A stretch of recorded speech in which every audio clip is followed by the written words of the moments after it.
Alors ça s'appelle la préséance du vivant, c'est exposé parce que c'est en relation avec une biennale qui a eu lieu il n'y a pas longtemps, entre le 13 mai de cette année et le 13 juillet, à Versailles, dans les locaux de l'école d'horticulture devenue école du paysage, ancien potager du roi, avec une phase d'expérimentation sur tout ce qu'on peut produire, et puis aussi, bien entendu, des recherches et des phases d'enseignement et d'atelier qui évoluent beaucoup, mais qui n'ont pas complètement suffisamment évolué par rapport aux conditions mêmes de l'évolution du vivant sur la planète, et surtout de l'accès à la connaissance de ça. Et c'est la raison pour laquelle, quand on m'a demandé de m'occuper d'une biennale, moi je n'ai pas voulu, pour le moment, j'ai trouvé que c'était trop dur. Je savais que c'était la deuxième. Hein. La première a été faite par Alexandre Chemetov, mais il n'y a pas 2 ans, il y a plus que ça à cause du Covid, il y a eu un vide. Et j'ai dit non, c'est trop difficile. On m'a dit, ils ont insisté. Bon, alors là, je me suis OK en équipe. Et c'est grâce à l'équipe de Coloco, un collectif de paysagistes avec lesquels je travaille depuis déjà pas mal de temps, qu'on a pu faire ça, parce que c'était vraiment un très gros travail. Voilà. Et préséance du vivant, ils ont accepté le titre, mais après, pour nous, il fallait qu'on trouve suffisamment d'exemples. Je ne les ai pas là, hein, c'est pas ça dont je vais vous parler, je vais vous parler de la Biennale, mais vous parler de l'importance qu'il y avait à aborder ce sujet. Il se trouve que le métier de paysagiste que nous faisons depuis déjà maintenant assez longtemps, et en tant que façon de faire dans l'organisation, enfin je ne vais pas m'énerver, attendez. Le modèle est copié sur celui des architectes qui sont payés au pourcentage du montant des travaux. À partir de ce moment-là, la seule façon de gagner de l'argent dans un travail qui porte sur un espace dominé par le vivant, les plantes ça vaut pas cher, on ne gagne pas sa vie, ça ne marche pas. Donc il faut faire du béton. Des esplanades, des terrasses, des escaliers, des choses qui sont issues de la construction, ça rapporte de l'argent, de l'arrosage automatique, hein, bon, si on peut utiliser l'eau, de l'électricité, des trucs comme ça qui ne servent à rien, mais les plantes, non, quoi. Voilà. C'est pas la peine de les connaître, ça ne sert à rien. Il suffit de faire un budget important, et ça se comprend. Donc je trouve que c'est une erreur fondamentale, et j'en parle depuis assez longtemps, c'est pas comme ça qu'il faut travailler. Les paysagistes devraient être payés à la conception, c'est sûr, et ensuite à quelque chose qui est un suivi dans le temps. Pour un architecte, on comprend très bien, le bâtiment il s'arrête au moment de la réception du chantier, a priori. Hein. Bon, mais pas pour un jardin. On sait quand il commence, on ne sait pas du tout quand il finit pas d'ailleurs. Donc il faudrait quelque chose qui évolue dans le temps, avec une acceptation du suivi de quelque chose qui est une évolution dont on ignore tout, on ne sait pas ce qui va se passer. Mais qu'il y ait une sorte de dialogue, en somme, qui s'installe entre les professionnels de ça et puis le monde végétal et animal parfois. Alors là, cette série d'images, je ne vous montre pas les images de la Biennale parce que sont en ce moment prises pour préparer un livre. Là, j'ai divisé ça en 7 points. La définition à partir de la notion de jardin planétaire, lieu du vivant sur notre planète Terre. La question de l'eau, on l'a abordé tout à l'heure avec des enfants. On est en plein dedans avec les nuages. Hein. La nécessité absolue de changer de modèle de vie. Le 4e point, c'est la question même du brassage planétaire qui fait partie de la dynamique sur la planète, la dynamique même de l'évolution. La possibilité de ne rien faire, qui est quelque chose de très important dans notre métier. Oui, j'expliquerai.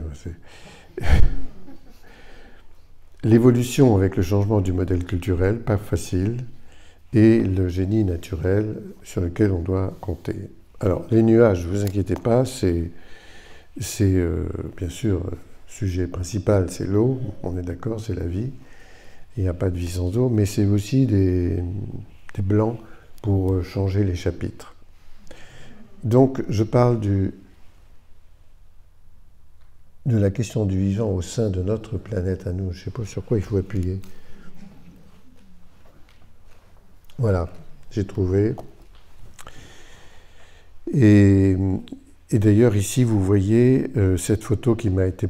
Je m'excuse pour ceux qui ont déjà vu toutes ces images, parce que ça m'arrive de m'en servir assez souvent. C'est Pierre Aigneret qui m'a donné ça. C'est pas lui qui l'avait prise comme photo, mais il l'avait. Et ça, c'est intéressant dans le sens où ce que l'on voit quand on revient, quand on est dans un satellite qui tourne autour à toute vitesse, on revient sur le même point sur la planète, le blanc, la couleur blanche a changé de place. C'est étonnant, très vite. Ce sont les nuages en fait. Et pour un extraterrestre qui arriverait, il dirait « mais c'est quoi? Il y a quelque chose qui est vivant là-dedans ?» Oui, c'est en fait le milieu aquatique, c'est l'eau. Hein. Ce qui est bleu aussi, c'est l'eau, mais les blancs, c'est les nuages. Donc ça a beaucoup de sens pour dire que finalement, on le sait, le vivant n'existe que dans la partie où il y a de l'eau, dans tous les espaces où il y a de l'eau, et finalement, dans l'épaisseur du vivant, elle, sur la planète, n'est pas très grande. C'est ce qui est situé entre 8000 mètres au-dessus de 8, non un peu plus peut-être, 10 à 11 000 mètres au-dessus du niveau de la mer et 8 à 10 000 mètres en dessous. On ne sait pas s'il y a du vivant ailleurs, à l'extérieur de ces limites-là, au-dessus de la troposphère et en dessous des fonds marins. C'est pas sûr. En tout cas, on sait qu'il existe là. Et pour le coup, il est dans un enclos, ce vivant. Ça répond d'ailleurs à la définition même du mot jardin, qui veut dire un enclos. Le jardin planétaire, c'est ça, c'est la perception de ce vivant dans cet enclos. On le voit bien ici. J'ai travaillé pas mal sur l'île de la Réunion. Là, on a un paysage du vivant parfait, si je puis dire, parce qu'on a l'épaisseur des nuages, le versant sur lequel, volcanique, se fabriquent tous les nuages orographiques qui montent comme ça à partir de l'océan et qui finissent par se stabiliser vers 1500 mètres et qui d'ailleurs à partir de là il n'y a plus d'habitation. Puis les paysages plus ouverts et où il y a des humains qui vivent et qui pensent qu'ils ne sont pas dans l'eau. Ils y sont quand même. On est tous dans l'eau, même là. On ne s'en rend pas compte, hein, parce que les conditions de la condensation dans la salle ici, elles n'existent pas. Mais elles y seraient, on verrait de la brume. On a de l'eau dans le corps, on a de l'eau partout, tout le temps, on en a besoin, on ne pourrait pas vivre sans. Dans les zones complètement désertiques, il n'y a pratiquement rien qui vit, et pas un humain. Très difficile de traverser ces lieux-là sur la planète. Ils existent un peu, ils s'accroissent en plus. Bon, ça c'est l'histoire de cette évolution climatique aujourd'hui. Nous ne pouvons pas donc vivre sans eau, que nous la voyons, que nous sachions qu'elle existe ou pas. Nous sommes dedans, nous nageons. J'ai expliqué aux petits ce matin, non, tout à l'heure, j'ai fait une sieste entre-temps, hein, c'est pour ça, que l'eau, on la boit, mais que cette eau qu'on boit, elle a déjà été bue par des plantes, des animaux et des humains, qu'on l'a rejetée, qu'elle est allée dans les ruisseaux, elle est revenue à la mer, elle a été évaporée, elle se transforme en nuage, elle retombe. Il pleut, on ne sait pas d'où vient l'eau qui tombe, parce que vient des nuages, mais de quelle partie de la planète? Pas forcément de là où on est, parce qu'il y a eu des courants de vent, nous sommes dans une grande lessiveuse, nous sommes tous conditionnés par ça, c'est notre point commun, nous vivons dans un bain. Encore faut-il que l'eau dans laquelle nous vivons soit en bon état. Alors on nous dit maintenant, et je crains que ce ne soit vrai, que l'eau qui tombe dans l'eau de pluie, elle peut être polluée. Elle n'est pas encore une arme, mais on peut imaginer qu'il y ait la guerre des nuages. C'est-à-dire que quelqu'un qui décide d'aller ensemencer des nuages, faire pleuvoir à un lieu déterminé, c'est très difficile à maîtriser, mais c'est imaginable, puisqu'il y a déjà eu des essais là-dessus, c'est une possibilité, et là, on ne sait pas où on va, dans ce cas-là. Il y a eu, vous savez, l'ensemencement des nuages pour arriver à faire pleuvoir lorsqu'il y a, une condensation, un brouillard. Comme ça a été inventé par les Anglais au moment de la dernière guerre, pour qu'ils y voient clair pour décoller. Il n'y avait pas de radar à l'époque, il fallait faire pleuvoir, et ça éclaire, oui. Enfin bon, c'est le début d'une technique qui peut devenir assez dangereuse si on veut faire la guerre des nuages en question. Ça, c'est un symbole que j'utilise pour les gamins, quelquefois, pour nous aussi, hein. C'est le côté vertical, comme ça, du fond de l'eau. Bon, c'est le fond d'un petit bassin, hein, c'est les larves de la libellule. Et puis, la dernière mue, qui est l'exuvie, qu'elle dépose, là, sa mue imaginale, elle va partir et devenir une libellule. Elle s'envole dans l'air, dans l'eau de l'air, en fait, parce qu'il y a de l'eau partout. Comment fait-on, donc, pour continuer à vivre en ayant une eau qui... Enfin, un biotope et un ensemble qui soit suffisamment vivable pour nous, quoi. Donc là, qu'est-ce que je dis là? Je dis rien sans eau. Nous vivons depuis quelque temps une période, mais ça c'est bizarre, de sécheresse. Moi, c'est chez moi, ça, que on n'a pas connu du tout. J'imaginais pas que l'herbe deviendrait rouge. C'est peut-être jamais arrivé ici, hein. Mais là, on est dans la Creuse, sur une arène granitique, c'est très poreux. Et bon, l'eau n'est pas maintenue. C'est normal qu'elle sèche, ça devienne de la paille. Okay. Mais depuis 2 ans, je vois arriver de l'herbe rouge. C'est pas du tout quelque chose, j'ai jamais vu ça, jamais. C'est en fait la qualité du rayonnement. Il y a donc aussi on n'en parle pas du tout. Et je voudrais savoir, peut-être qu'il y a des gens parmi vous qui ont des idées là-dessus. Moi, ça m'intéresserait s'il y a une discussion. Pourquoi le rayonnement est si changé qu'on puisse arriver à un résultat comme celui-là. Vous voyez, ça donne des choses inhabituelles. Changement de modèle de vie, ça, on y est obligé. Pour l'instant, on est dans un système d'exploitation du territoire encore au niveau agricole qui est terrifiant, hein. C'est l'exploitation industrielle. Ça, c'est sur le plateau de Saclay. Hier, il y avait un grand débat, hier soir, sur la question de la protection de ce plateau ainsi que de la boucle de Gonesse, etc. Bon, j'y étais pour soutenir ceux qui défendent la position de sauver les terres agricoles.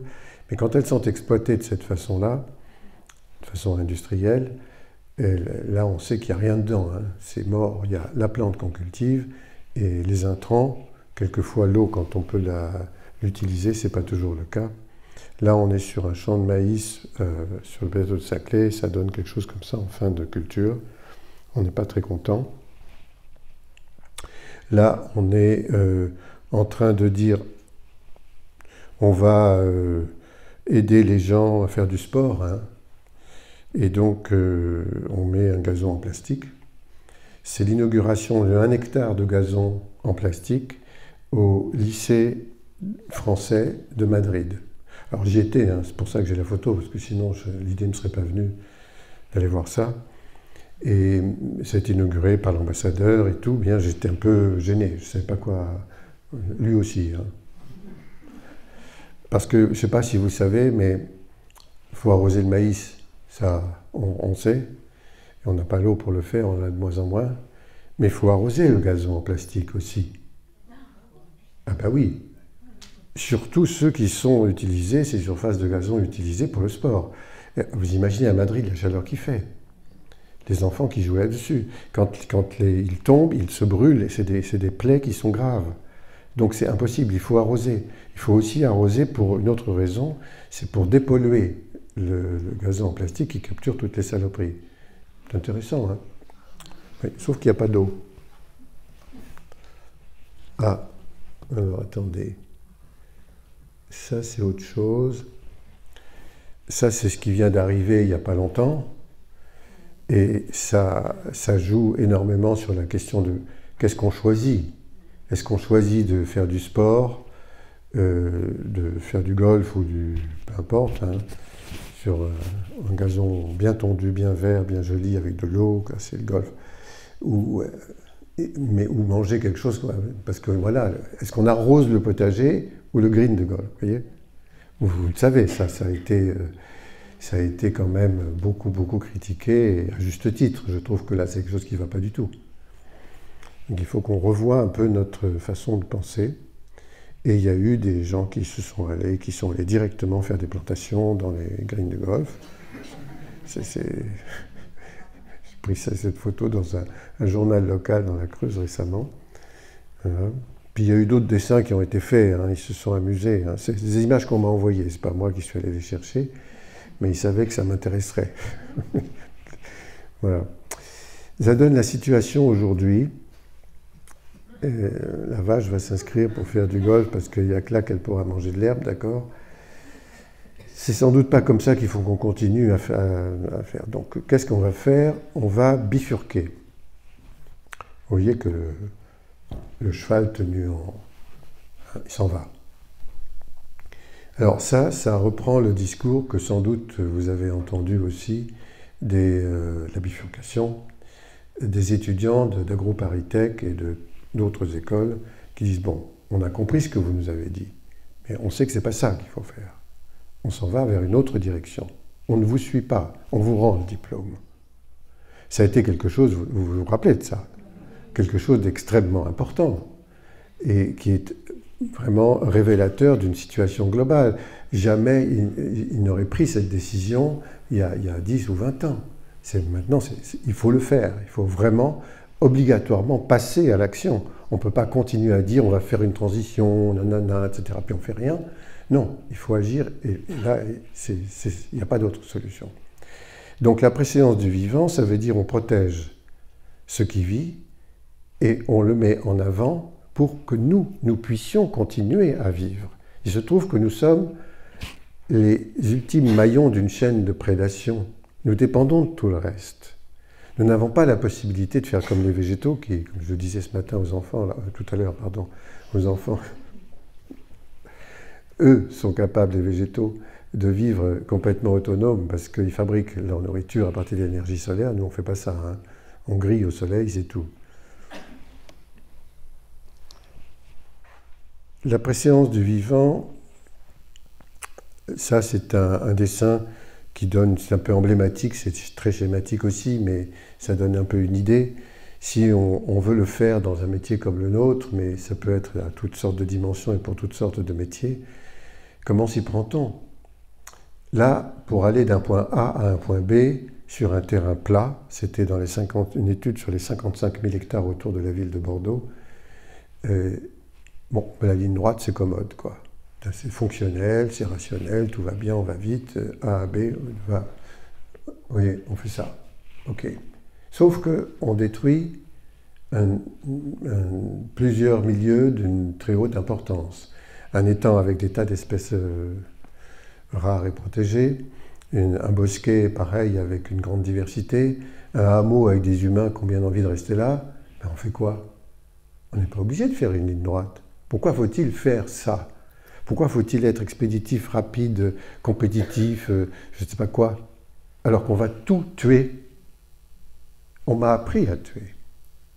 J'ai fait des études d'ingénieur, je suis ingénieur horticole, hein, bon à l'époque, ok, mais on nous a appris, on nous a dit, pourtant on nous a appris aussi, et c'était très bien fait, toutes les études sur le vivant, justement, les plantes, les insectes, on avait même des études d'entomologie, c'était très intéressant, hein, l'ornitho, etc.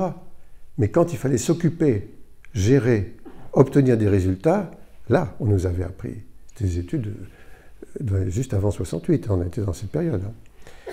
Vous gardez une plante, vous tuez tout le reste. Et on a les produits, on a tout ce qu'il faut. Et on a continué à faire, c'était le début, on a continué à faire ça, mais à toute échelle, quoi. On tue tout. Mais ce n'est pas du tout comme ça qu'il faut procéder, puisqu'on sait qu'on dépend du reste du vivant. Donc on est obligé de changer, mais proposer une courbe qui va quand même coûter un petit peu plus cher que la ligne droite, parce qu'elle est un petit peu plus longue, pour dire on protège le vivant, ça ne plaît pas forcément à ceux qui sont les gestionnaires du territoire, qui vont préférer quelque chose de plus expéditif, fonctionnel, etc. Ça dépend.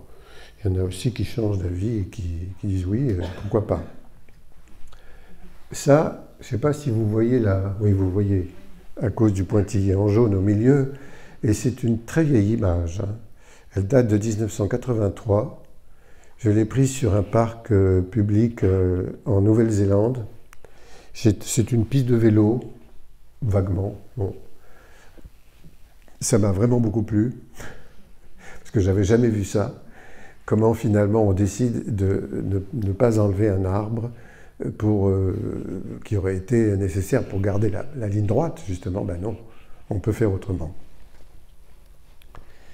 Et ça, c'est par contre une autre vision du monde, qui est une valorisation du parfait gazon, cadré, impeccable, bordé blanc et tout comme il faut. C'est en Côte d'Ivoire, je n'avais jamais vu ça, devant un hôtel un peu chic, hein, évidemment. Et là, je me suis dit, ça déraille, quoi. Donc il y a des choses qu'il faut abandonner et d'autres pas. On pourrait imaginer qu'on laisse pousser plusieurs couches d'herbacées, qu'on les taille éventuellement pour aller voir à certains moments. C'est typiquement le mode de gestion du jardin en mouvement, mais ça, c'est pas du tout au même endroit, hein. C'est dans un espace expérimental avec des étudiants à Nantes. Ça change complètement de dessin tous les ans. On pourrait changer aussi de modèle culturel à toutes sortes de niveaux. Là, on a une herbe jaune. Si on était en Californie, les entreprises seraient venues avec le pulvérisateur de peinture verte. Car depuis les années de sécheresse qu'il y a eu récemment, ce qu'ils sont venus faire maintenant, ils se sont transformés en peintres, les entreprises, hein, de jardin, d'entretien de jardin, parce qu'ils n'ont plus d'accès à l'eau. Alors il paraît qu'en France maintenant il y en a, hein. Mais on peut dire que non. Pourquoi on n'accepterait pas du gazon jaune? Là on est au Japon. Ça c'est Zoysia, une graminée très intéressante dont le cycle est tel que pendant toute la période hivernale, c'est jaune. L'été c'est vert. C'est pas, on s'y attend pas, hein. Bah, lui, le jardinier, c'est un jardinier, ça. Il est bien habillé, hein. Il est content. Et effectivement, scénographiquement parlant, ça met en valeur d'autres éléments végétaux taillés, beaucoup plus sombres, etc. Ça joue dans la perspective autrement. C'est très intéressant, il suffit de l'accepter. Mais est-ce qu'on accepte un gazon jaune? J'ai eu beaucoup de difficultés, mais j'ai jamais réussi à le faire accepter, face à des gens qui me demandaient, justement, ça m'est arrivé 2 fois, d'un point de vue sur le golfe. En l'île Maurice, dans l'île aux Cerfs, au nord-est du lagon, le ministère de l'Agriculture, le ministre, me dit, j'étais en train de travailler sur le jardin pamplemousse, hein, ça n'avait rien à voir, mais il m'avait demandé, est-ce que vous pensez un golfe à l'île aux Cerfs? Ben, j'ai dit oui, c'est un quartier, un secteur de cette île qui est un des plus secs et il pleut presque jamais. Faites un gazon pas vert, enfin sans eau, ou non, ne faites pas de gazon du tout. Peut-être qu'on pourrait pousser une balle sur du sable un peu stabilisé ou quelque chose comme ça. Alors ça n'a pas marché du tout. Pas du tout. Mais faire un gazon, ils l'ont fini par le faire, hein, le truc. Il faut, à cet endroit-là, mettre de l'eau arrosée et des intrants, et tout ça s'en va dans le lagon, ça pollue, ça tue le lagon. Donc on est dans un truc infernal idiot. Pourquoi on ne changerait pas de modèle culturel? On peut continuer à jouer, mais autrement. Sans détruire, comment on fait? C'est pas compliqué. On peut accepter. Eh bien, ça, c'est la chose la plus dure. Moi, j'ai bien vu que changer de technique, d'objet, d'outils, pas de problème, hein, ça marche assez bien. Changer d'idée, ça marche pas. Mais pourquoi? C'est pas compliqué de changer de modèle culturel, vous voyez? Eh bien, si. Alors, il y a eu des gens qui se sont attelés à faire une sorte de pédagogie là-dessus. J'aime beaucoup le travail de Simon Hureau, qui montre comment une famille arrive dans un nouveau coin avec un pavillon, enfin un lieu pour habiter et un jardin qui ne trouve pas du tout vraiment, qui porte pas ce nom-là, qui est moche comme tout et qui finalement ils vont en faire, je vous passe rapidement, hein, mais c'est très, très pédagogique, mais c'est très instructif à tout niveau. et ils vont en faire quelque chose qui est riche, intéressant à toutes sortes de niveaux, y compris dans la gestion écologique. Un autre qui... il s'appelle déjà celui-là. Ah ben j'ai pas son nom. Et qui lui fait un travail avec la reconnaissance de tout ce qu'il voit arriver dans son jardin, mais il fait dialoguer les espèces entre elles. Et ça, c'est très réjouissant et très intéressant. Et puis, alors donc, il y a toutes sortes de mouvements. Hein. Je ne vous parle pas de... il y en a plein d'autres et je ne fais pas le tour de la question. Ça m'a beaucoup surpris, c'est très récent. C'est des choses très anciennes d'un point de vue de la pratique. C'est en Roumanie, mais c'est partout aussi dans d'autres endroits. Simplement, ça revient chez nous. On n'avait jamais fait ça d'ailleurs. Hein. Mais il y a des gens qui réapprennent à faucher. On supprime les moteurs petit à petit. Lorsqu'on s'aperçoit que la rentabilité, au bout du compte, elle est la même à la main, mais elle est peut-être meilleure, et en tout cas, elle ne tue pas les insectes, elle ne pollue pas, elle coûte beaucoup moins cher. Enfin, c'est autrement. C'est du temps. Alors, si on paye, évidemment, si on calcule l'heure, peut-être que ça revient au même, j'en sais rien, mais c'est absolument pas le même résultat écologique.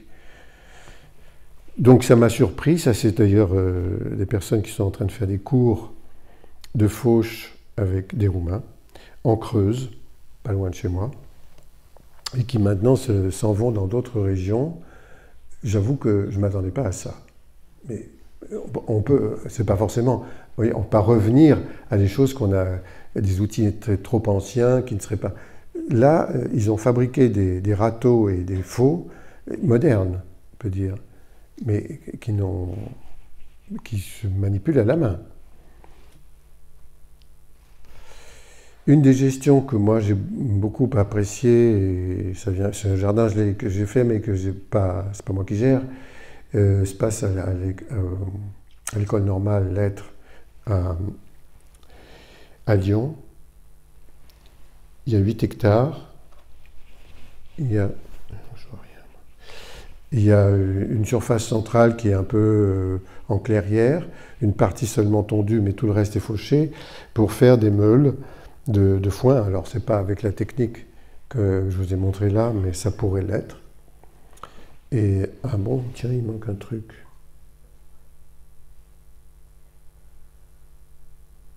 On voit la faux ici. On fait les foins à Lyon, dans le cœur de la ville. Et surtout, on y met des moutons. Alors, à l'époque où ça a été fait, il y a plus de 10 ans, hein, une quinzaine d'années, c'était un peu nouveau. Maintenant, ça devient banal. Hein. Il y a un spécialiste des moutons qui se tourne dans toute la couronne parisienne et qui propose ces moutons. Et qui, c'est pas ceux-là, ceux-là, ils sont des moutons de Soé, très autonomes. On n'a pas besoin de s'occuper d'eux.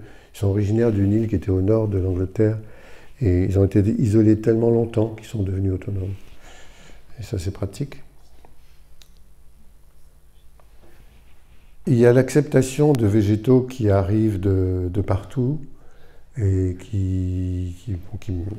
c'est surprenant. Qu'est-ce qu'on fait? Est-ce qu'on garde? Est-ce qu'on enlève? Vous voyez là un arbre avec des belles feuilles hein, qui pousse dans l'escalier. Alors, c'est près de chez moi aussi, ça. Et le propriétaire du magasin, parce que c'est un magasin de commerce, me dit « Venez voir, qu'est-ce que je fais ?» Alors, je vais voir. Je dis « Mais ça, c'est super, c'est magnifique, votre paulownia, là, vous ne l'avez pas planté, il est arrivé par une racine quelque part, mais il a l'air d'être très content. » Elle me dit « Oui, mais je ne peux pas le garder. » Mais si, gardez-le, gardez-le. Mais ça va détruire l'escalier. Je dis « Oui, mais c'est pas grave. » L'arbre, lui, il est précieux. Et c'est un vrai choix. Bon, il a quand même coupé l'arbre, hein, je vous le dis. Mais je pense que si moi j'avais été là, j'aurais gardé pour voir ce qu'il était capable de faire. Il y a comme ça des figuiers. Vous le savez, eux, vous l'avez vu sans doute partout, là, ils ont une capacité énorme de pousser dans des fissures minuscules, y compris dans le béton, et de tout faire péter. Bon, pourquoi pas, hein. On va ramasser des figues. Donc il y a une question là de choix. Où voulons-nous habiter? Ça, c'est accepté bizarrement. C'est un parking qui est face à l'île d'Aix, où il y a ces plantes-là que tout le monde aime.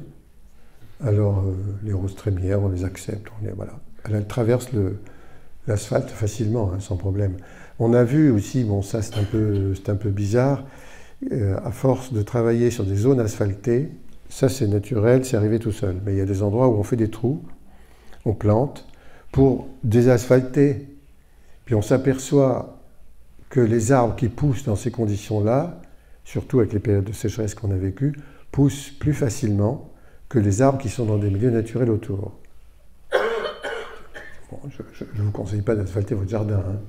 Mais ça veut dire simplement que, étant donné la sécheresse et l'évaporation, les racines des arbres sont protégées par l'asphalte qui n'a pas l'air d'être un poison suffisant, en tout cas pour attaquer les racines. Bon, c'est un peu anecdotique, mais ça joue. Accepter le brassage planétaire fait partie du jeu, parce qu'il y a des espèces qui arrivent et d'autres qui s'en vont. Celles qui s'en vont, celles qui ne peuvent plus vivre compte tenu des changements climatiques, celles qui arrivent et qui s'installent, elles sont contentes, elles vivent là, tout va bien. Et ça, je l'ai vu partout sur la planète. Il y a partout des espèces qui se sont répandues et qui s'installent dans des endroits où on ne s'attend pas du tout. On est au Lesotho ici, c'est un pays minuscule au cœur de la partie d'Afrique du Sud, vous voyez. Et la plante qu'on voit là, elle vient du Mexique, hein.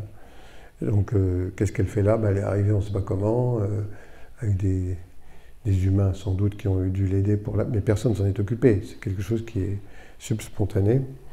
Et elles finissent par s'installer. Et c'est comme ça partout, pour tout. Moi, dans mon jardin, là on y est, c'est la Base du Caucase qui a été initiatrice de la technique du jardin en mouvement. Elle est une thérophyte, c'est-à-dire une plante annuelle, elle meurt après avoir fait les graines, et elle va réapparaître ailleurs, pas là où elle était. Si je veux la garder, je suis son déplacement. Le jardin en mouvement est un mode de gestion qui prend en compte la dynamique globale de toutes les espèces dans le jardin, y compris la dynamique de déplacement physique. Donc voilà, j'ai fait ça, mais après, je m'aperçois un peu plus tard que la berce du Caucase, à qui je dois beaucoup, elle est sur la liste des interdites, parce que elle est étrangère. Je n'ai pas trouvé d'autre vraie raison, hein. D'accord, elle est photosensibilisante, c'est vrai, mais la berce de chez nous aussi, hein, Heracleum spondylium, ça c'est la Montegazzianum, mais elle est pareille, hein, on peut se brûler au soleil avec. Bon, mais celle de chez nous, on n'en parle pas. Ok, elle est envahissante, mais il y a pas la nôtre aussi, quoi. On a plein de plantes envahissantes, les chênes, je vous dis pas, moi j'arrête pas de les arracher dans mon jardin. Mais ils sont sacrés, on n'a pas le droit. Enfin si, on peut, mais on n'est pas interdit. C'est pas interdit, elle est bien vue le chêne. Okay. Donc il y a vraiment une vision très étrange du choix des espèces, et aujourd'hui, d'une façon absolument officielle, on vous dit voilà les plantes interdites, voilà les plantes autorisées. C'est fait par des gens qui n'ont pas du tout compris ce qu'était le mécanisme de l'évolution. On est en train de changer. Si on enlève les plantes qui sont contentes d'être là, et que celles qui ne sont pas contentes d'être là, mais qui ont le droit, s'en vont, il reste quoi? Ça ne veut rien dire, cette histoire. Donc ça m'étonne beaucoup et ça m'inquiète, hein. Et moi, je me dis un peu écologiste quand même, mais ces listes qui sont faites par des gens qui se disent écologistes, mais est-ce qu'ils ont compris comment marchait la vie? Comment ça change tout le temps.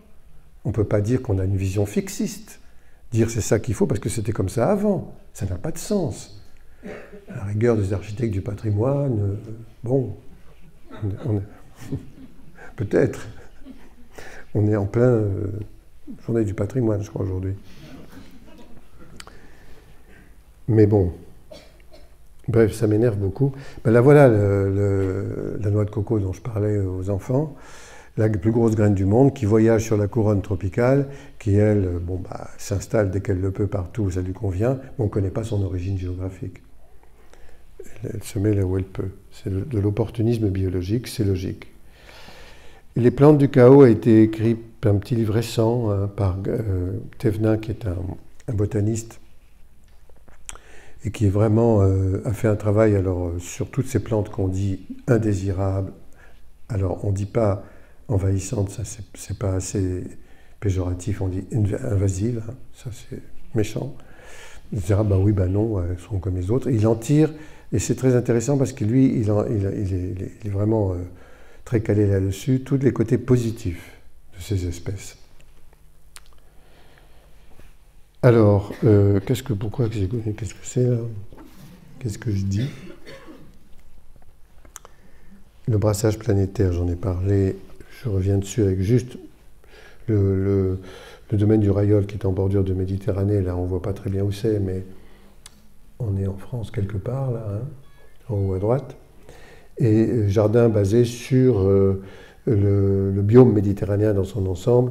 Là, j'ai découvert beaucoup de choses hein, grâce au travail que j'ai pu faire là-dessus sur les plantes capables de vivre dans un climat méditerranéen, quel que soit l'origine dans le monde. Je ne reviens pas dessus, ce serait trop long de le développer, mais disons que ces espèces qui sont là aujourd'hui ont tout un énorme point commun. Ça, c'est le dessin dont je me suis basé emblématiquement sur la famille des Proteaceae pour parler d'une famille botanique qui était commune au Gondwana. Aujourd'hui, il y a beaucoup de zones de climat méditerranéen dans ce qui était autrefois le Gondwana, donc une partie en Amérique du Sud, une partie Amérique du Sud, une partie en Afrique du Sud, une partie en Australie, etc. Et la famille des Proteaceae n'existe que dans ces zones-là. Il n'y a que l'Inde qui a émigré vers le nord, dans la dérive des continents, où il y a des Proteaceae, sinon il n'y en a pas ailleurs. Et le point commun est le feu. Ce sont toutes des plantes qui ont subi très régulièrement des incendies en fin d'été. Et là, en ce moment, on est dans des rappels de cette question-là, mais d'une façon beaucoup plus dramatique, parce qu'il y a les feux que l'on met dans des zones qui ne sont pas prévues pour ça. Ça, c'est la forêt brésilienne. Il n'y a pas de pyrophytes dans ces zones-là, donc on tue complètement.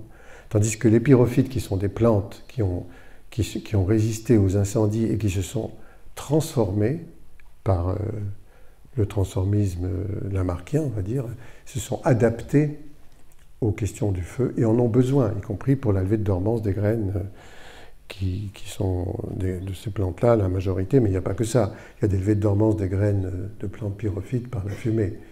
Donc c'est ça qui m'avait beaucoup intéressé. Et le domaine du Rayol en parle, je ne vous montre pas tout le domaine, ce serait trop long. Ça, c'est un incendie qui était en Afrique du Sud, un pays où, bon, c'est tellement banal qu'on ne s'en occupe même pas. On laisse aller le feu jusqu'à la mer et puis c'est parti.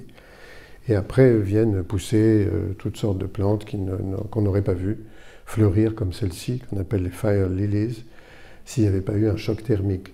Donc il y a tout ce rapport-là. Mais les rapports que nous avons aujourd'hui avec les zones incendiées, ce n'est pas la même chose. Les landes qui ont brûlé ne sont pas à base de pyrophytes. Il y a des plantes qui brûlent énormément, facilement. Les pins en font partie. Ils vont se régénérer quand même. Hein. Il y a des choses il y en a quand même quelques-unes, mais ce n'est pas la dominante. Donc il y a du dégât. Et dans les zones comme le Brésil, là, c'est carrément la destruction totale. Hein, d'une grande stupidité, parce que ça ouvre des sols. Et avec les pluies qui tombent et les évaporations extrêmement rapides, les sels minéraux remontent, c'est la latéritisation des sols, donc on les stérilise. Hein. Bon, c'est pas le cas chez nous, mais bon. Ça vous montre une plante qui, adaptée au feu, a fini par se servir de ses feuilles brûlées comme une espèce de protection. Vous les voyez toutes noires, c'est l'Xanthorea, je ne sais plus leur nom, Black Boys. Bon, on les appelait comme ça, c'est pas très joli, mais c'est devenu... ils ont changé de nom. Je ne sais plus. En anglais, hein, je veux dire. Des plantes d'Australie, on en a planté quelques-unes dans le domaine du Rayol. Un petit jardin exemplaire de la question du brassage planétaire, mais c'est vraiment minuscule, c'est le plus petit que j'ai jamais fait. C'est à Péronne, et c'est emblématique. Hein. C'est juste une histoire... Vous savez que là, on est entouré de cimetières militaires qui sont des peuples qui sont venus de partout du monde pour mourir. Et le propos, il est de faire, la proposition que j'avais faite, une sorte d'îlot que vous voyez en haut à droite, série d'îlots, c'est les 5 continents et le 6e où on ne peut pas aller. En fait, on n'a pas pu exactement réaliser ça, mais peu importe, c'est le principe, c'est l'idée. Sur ces petits îlots, on met toutes les plantes venant des 5 continents, comme sont venus les humains, pour se battre et mourir. Sauf que là, on les met, mais pour vivre ensemble. Ce sont des plantes capables de vivre ensemble dans le biome tempéré de la région de Péronne. C'est ça le principe, ça l'idée. Alors, pour des raisons d'argent, on n'a pas pu faire les 5 îles, on n'en a fait qu'une, et une à isoler, où les gens peuvent venir en barque planter leurs végétaux. Mais on est dans le brassage planétaire complet, puisque ces plantes viennent de partout. Ça a été plus difficile pour trouver, sous le climat de Péronne, une plante d'Afrique. Là, j'ai eu du mal. Pourtant, il y avait plein d'Africains qui sont venus mourir. Hein. Et finalement, j'ai le cytis de Battendier qui est devenu emblématique, et bon, mais on nous l'a volé. Je ne sais pas où on en est avec le cytis de Battendier. Il est où le Péronnet, là? T'es où? Ah oui, t'es là. Je ne sais pas. Peut-être qu'il va falloir en replanter. Parce que si tous les pays, c'est difficile de trouver des plantes qui acceptent exactement cette... Il n'y en a pas beaucoup en Afrique qui sont avec le climat de Péronne, quoi. Voilà. Bon, donc c'est un tout petit jardin, mais important, et il a été inauguré par... J'ai jamais vu autant de monde. Là, d'habitude, il n'y a pas ça, hein. Et là, je vous montre des gens qui arrivent avec leurs plantes pour aller sur le petit bout de continent où on ne peut pas aller autrement qu'en bateau avec les plantes venant de chez eux. Bon, donc brassage planétaire. Chapitre ne rien faire. J'espère que je suis à peu près dans les temps. Hein. Ça va? Bon. Ne rien faire, je l'ai vu. Depuis la maison de mes parents, on voyait un paysage comme ça, et petit à petit, étant donné que les paysans ne venaient plus avec leurs animaux, leurs moutons, leurs chèvres et même leurs vaches, il y avait des vaches capables d'aller dans des endroits comme ça, et bien c'est devenu une forêt, complètement. Ne rien faire, dans le métier que nous faisons nous, est utile à tous. Dans ce métier-là, hein, c'est bien, hein, je précise, si vous ne faites rien, vous faites une forêt. C'est-à-dire, vous faites de l'oxygène. Ça, c'est quelque chose qui prend du temps et qui n'est pas accepté parce qu'on passe par la friche qui est mal perçue. Mais pourquoi pas? Cette diversité de friches, elle est généralement épineuse, elle protège les jeunes arbres qui vont pousser, ça va pousser vite, et plus vite que si ce n'est pas dans les épines, etc. Et bon, il faut entre 15 et 40 ans, mais c'est pas grave. Ça commence à être entendu, mais très peu, hein, parce que passer par la friche, c'est tellement dégradant d'un point de vue de la vision qu'on peut en avoir, mais c'est culturel, là encore. On peut dire au contraire, « Ah, c'est une friche, c'est super ». On peut dire ça. Pas sûr. Je vous montre là une ancienne carrière qui a été vidée de ces bâtiments industriels. C'est à Nantes, la carrière Meuse-Misérie. C'est devenu un lieu assez étonnant parce que complètement accaparé par toute une série végétale magnifique, dont une sorte de cascade de lierre, j'ai jamais vu ça, vraiment très très très beau. Et là, il y avait un projet de fabriquer, de faire des habitats de logement, quoi, parce qu'il en manque dans la ville de Nantes. On peut comprendre, bien sûr, mais quel dommage, quoi, de boucher le trou. On peut faire des bâtiments ailleurs, dans des endroits. Là, il y a un jardin, il est tout fait. Et merveilleux, en plus le lierre, vous savez l'utilité. Hein. Là, on en fait du miel, peut-être pas celui-là, mais du bon miel, tardif.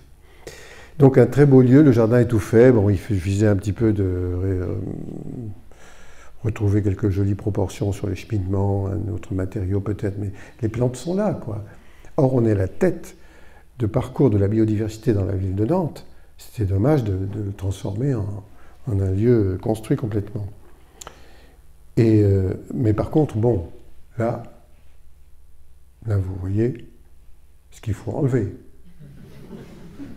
Ça, c'est clair, quand même. C'est monstrueux d'avoir fait une chose pareille, là, qui bouche la vue sur la Loire. Vous vous rendez compte? Il y a deux, il y a le silo de voiture, mais il y a surtout le Cap 44 au milieu, là, un grand bâtiment. Alors je fais la proposition que on l'enlève, quoi. Ah, ça c'est interdit, c'est sacré. Vous savez pourquoi, peut-être? Il a été construit par Henbick, fabricant du béton armé. Alors là, bon, mais c'est pas grave, on en garde un petit bout. On verra bien comment c'est le béton armé, mais au moins on aura la vue, l'accès à la Loire et tout. Bref, j'ai fait ce projet-là. Bon, aujourd'hui, il y a l'arbre au héron, hein, c'est autre chose. Mais vous voyez le petit carré rouge, ben voilà, c'est le Cap 44 qui reste, un petit bout minuscule. C'est plus la barre de logement qui barre la vue.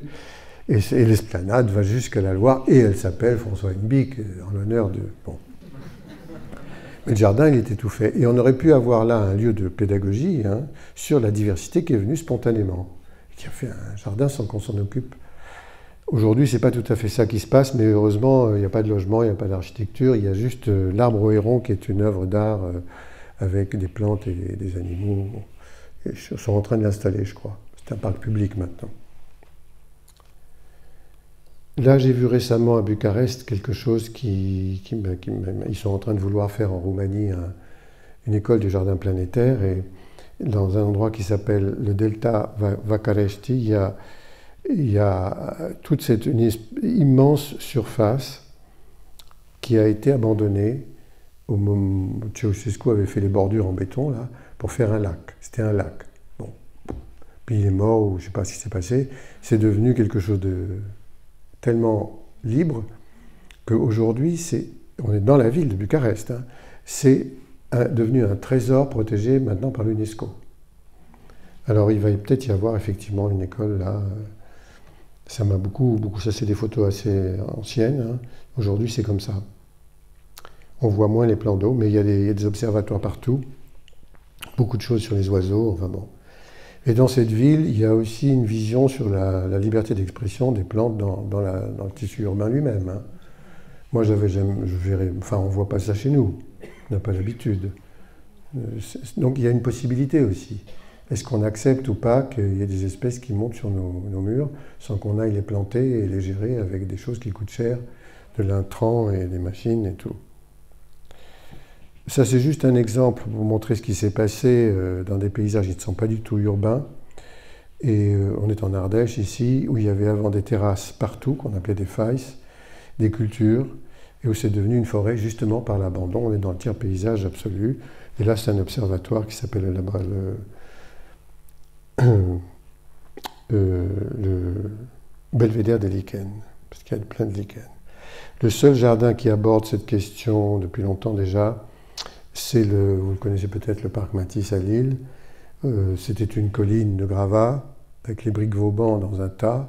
On a fait, selon un dessin particulier, le dessin d'une île qui s'appelle l'île Antipode, aux antipodes de la ville de Lille, cette forme-là, du béton coulé dans la colline. On a enlevé les parois extérieures, ça donne ça. Et la plateforme au-dessus, elle était laissée à elle-même, c'est la nature qui fabrique le paysage. Alors, c'est devenu une forêt. Bon, ils ont eu peur, hein, à Lille, ils ont dit il faut cacher ça, c'est vilain. Ils ont planté des arbres devant. Et un jour, il va falloir qu'on aille les couper avec une tronçonneuse pour qu'on comprenne bien qu'il s'agit d'un trésor qui est sur un socle et pas quelque chose qu'on veut cacher. C'est difficile, hein, ça aussi, mais c'était il y a trop longtemps, j'aurais dû attendre un peu pour le faire. Aujourd'hui, ce serait accepté. Alors, pourquoi je vous parle de ça? Enfin, vous savez pourquoi, puisque ça a brûlé. Toujours, c'est sur le changement du modèle culturel et l'évolution. Tout va avec, hein, c'est tout lié depuis le début. Là, c'est un texte que j'ai fait avec quelques dessins. Il s'agissait, vous le voyez, le toit est bleu, de dire, bon, bah, c'est pas grave, hein, la cathédrale, elle a brûlé, bon, bah, voilà, on va en faire une serre. C'est pas plus mal, hein. C'est une question, c'est une histoire assez bizarre hein, qu'on m'a posée, moi, à la fin d'une conférence que je faisais comme ça, et justement pour la première biennale à Versailles. Et on me dit, la cathédrale, elle venait de brûler. Je me dis, qu'est-ce que vous en pensez? C'est super que la lumière soit, la lumière fut, enfin on va y voir clair, on va faire une serre, on va faire un jardin dedans, on pourra même planter des vignes et faire du vin de messe direct. Alors, ça a été plus ou moins reçu, bon. Mais assez curieusement, à la fin, il y a la directrice d'une collection chez Bayard qui me dit, je vous commande le livre. Mais lequel? Ben celui-là. Bon, je dis, bon, d'accord. Et je me suis mis à l'étude de Notre-Dame, que je ne connaissais pas vraiment, où j'ai découvert des choses extraordinaires hein, sur l'histoire de ce bâtiment qui a changé tout le temps, sur un lieu qui était déjà sacré, où il y avait Cernunnos, le dieu cornu des Parisiens. Enfin, c'était quand même assez drôle, quoi. Il a brûlé plusieurs fois, il y a eu plein d'accidents. Donc là, changement de modèle culturel. Peut-on dire que sur la gauche, vous avez le parvis. Au lieu de faire, le parvis, il était là pour faire brûler les Huguenots pour pouvoir jouir de leur souffrance. J'ai rien inventé. Hein. Si on changeait, ce serait pas mal. Sinon, c'est des bagnoles autour. Enfin bon, bref. Non, moi, je fais un verger. Je propose un verger. Mais un verger de pommiers. Ah bah oui. Sauf qu'on change le nom du pommier. Pommier, ça s'appelle malus. Non, mais attends. Une pomme chaque jour, la santé toujours, malus, mais ça ne va pas. Il y a un truc qui ne va pas. Je dis, ça s'appelle bonus. Donc je mets des bonus partout, et on a le droit de les cueillir, et de rentrer dans l'église, bien sûr. De toute façon, on peut aller prier dans un jardin, il n'y a pas de problème. Donc c'était ça le projet, avec un gros bénitier, plein de fleurs. Mais bon, ça n'a pas été présenté au moment voulu, parce qu'ils avaient déjà décidé, presque tout de suite d'ailleurs, de refaire exactement la même chose avec la flèche, etc. Voilà. Mais ce qui était intéressant, enfin pour moi en tout cas, c'était de travailler sur tous les symboles, parce que la passiflore, elle prend le nom de quelque chose qui évoque les clous, la croix, enfin bon, alors que c'est une fleur qui a été découverte après Christophe Colomb, hein, toutes les passiflores, elles n'arrivent pas de chez nous, hein, etc. Et ça, c'est Cernunnos que vous voyez, le dieu cornu des Parisiens, ça c'était avant qu'il y ait les premiers édifices chrétiens. La cathédrale elle-même étant syrienne, je ne sais pas si vous saviez ça, les 2 tours carrées, c'est syrien. Ça, j'ai découvert hein, en travaillant sur l'édifice.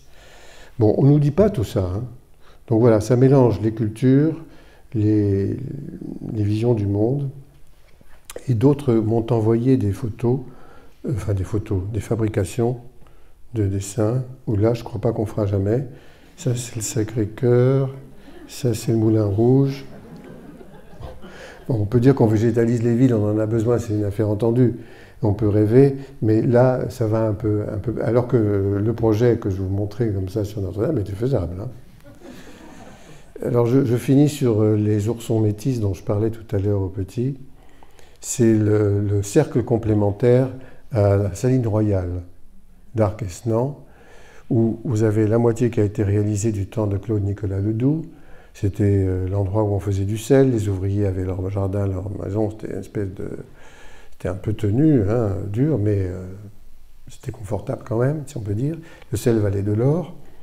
Le projet consiste à dire le projet n'a pas été fini, est-ce qu'on le finit ou pas? Et on a dit oui, on fait le cercle complet. Mais c'est quoi l'or aujourd'hui? Et là, on dit bah, c'est le vivant. C'est justement ce qui est en difficulté de vivre aujourd'hui, c'est qu'il faut le protéger et nous protéger de ce fait. Donc il y a 2 couronnes périphériques que vous voyez autour de l'espace demi-cercle, qui est géré en gestion différenciée sur la strate herbacée, mais toutes les autres, c'est une diversité vivrière gérée par les jardiniers du lieu, et une vingtaine de projets qui, eux, sont mis en place par des jeunes qui sortent des écoles, des jeunes paysagistes, peu importe, on a sélectionné les projets. Et comme c'est moi qui ai fait l'appel à projet, je les ai appelés, je m'adresse à vous en tant que ourson métis. Alors je vous explique parce que, excusez-moi pour ceux qui je répète, ça vient de Baptiste Morisot dans un livre qu'il écrit, une conférence qu'il faisait à propos des animaux, dont les ours bien sûr, qui se rencontrent, polaires et grizzly. Ne croyez pas qu'ils étaient fertiles, ils le sont, ils font des petits. Mais les parents sont traumatisés, ils ont complètement changé de mode de vie, mais ils ne savent plus comment s'y prendre trop. Les petits, ils naissent dans le contexte, ils se débrouillent, c'est eux qui apprennent à leurs parents comment il faut faire pour vivre. Je dis voilà, vous êtes des oursons métis, vous allez nous faire des projets de jardin, nous expliquant comment on fait pour vivre demain, quelles sont les espèces que vous choisissez, etc., etc. Alors ça a été inauguré au mois de juillet, donc c'est tout nouveau, il faut attendre les retours, les reculs, les observations, ça risque de prendre un peu de temps, mais les projets, c'est-à-dire ce qu'ils ont inventé eux, c'est très très beau. Alors je ne les ai pas là, hein, mais ça vaut la peine d'aller faire un tour là-bas. Ça c'était en travaux juste avant les réalisations. Puis il y a encore du terrain derrière dans lequel il peut y avoir d'autres expositions. Donc je termine par le génie naturel et le monde souterrain invisible, le vivant étant, on ne s'en rend pas compte, en biomasse majoritairement caché dans le sol, quelquefois dans l'eau. Ça c'est une plante qui change de couleur pour ne pas se faire enlever, cueillir, je trouve ça génial. Elle se met de la couleur des roches, du sol sur lequel elle est. Elle dit non, non, je ne suis pas là, je n'existe pas. Ça, c'est Thérèse Roturo qui fait des dessins de toutes les plantes qu'elle ramasse. Elle en fait des herbiers, mais surtout des dessins où elle montre systématiquement le système racinaire. Quelque chose qu'on oublie, qu'on ne voit jamais, qu'on ne regarde pas, on ne peut pas. Ça, c'est un graphique un peu simplifié, mais très révélateur de la question de la communication. Le fait que, sans doute, les végétaux ont inventé Internet bien avant nous, hein. Peut-être pas uniquement d'un végétal à l'autre, mais par le biais de plein de systèmes vivants ou pas. C'est sûr qu'ils communiquent, on le sait maintenant. Et je finis sur cette image. Ah non, je ne finis pas là-dessus. Je ne me souviens plus. Mais je l'aime beaucoup, celle-là. C'est la même chose, hein, c'est la même idée. C'est fait par Vincent Gravé. C'est un très beau livre qui s'appelle Le Grand Jardin. Et là-dedans, on voit qu'il y a une vie mais incroyable. Et il a fait ça avec beaucoup, beaucoup de talent. Ah oui, c'est ça ma dernière image, je crois. Ça, c'est mon plan d'urbanisme préféré. Vous voyez ce que c'est ?